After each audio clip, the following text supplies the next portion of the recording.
अगर आप चाहते हैं कि वंदना म्यूजिक का ऑडियो वीडियो सबसे पहले आप तक पहुंचे तो मेरे चैनल को सब्सक्राइब करें और साथ में बेल आइकन दबाना ना भूलें।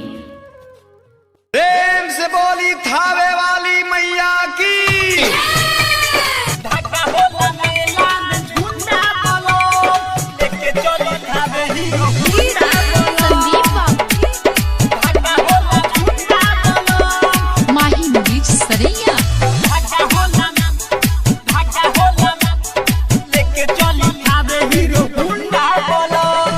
देखे में सुनरी यसो हमहू चढ़ाई गुलाल सुनरी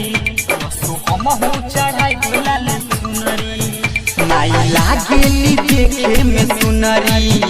यसो हमहू चढ़ाई गुलाल सुनरी लागे भीड़ बड़ी भारी पूजे सभे नर नारी लागे भीड़ बड़ी भारी पूजे सभे नर नारी चाहे होके कोई गुंडा बोलो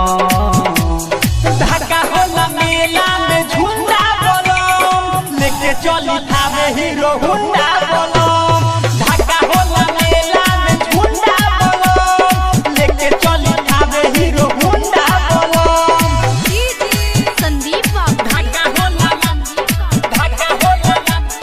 हुंडा बोलो ढाका होला मेला में झुंडा बोलो लेके चली हीरो हुंडा बोलो गोया के गोबरा से अंगना लिपाइब पानी को सैली से चौका पुराइब पूजा के थाली हाथ ले हम सजाई देखो सपन मारा पूरा हो जाई देखो सपन मारा पूरा हो जाई गोया के गोबरा से अंगना लिपाइब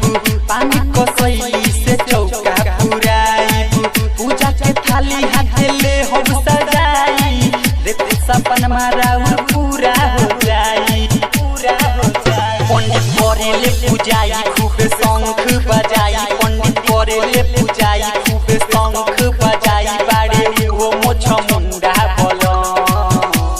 ढाका होला मेला में झुंडा बोलो लेके चली थावे हीरो हुंडा बोलो ढाका होला मेला में झुंडा बोलो लेके चली थावे हीरो हुंडा बोलो संदीप ढाका होला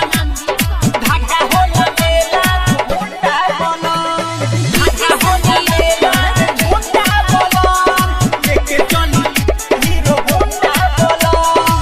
रोशन राहुल ले जाके फलवा ले आई है धीरज सुभाष माई के ध्यान लगई है सुनर उनको मिल जाई कनिया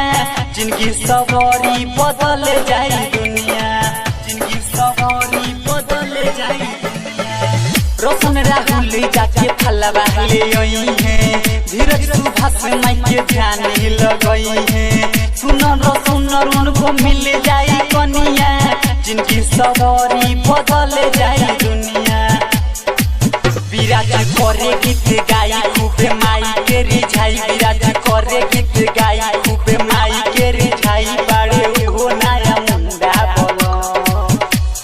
ढाका होला मेला में झुंडा बोलो लेके चली थावे हीरो हुंडा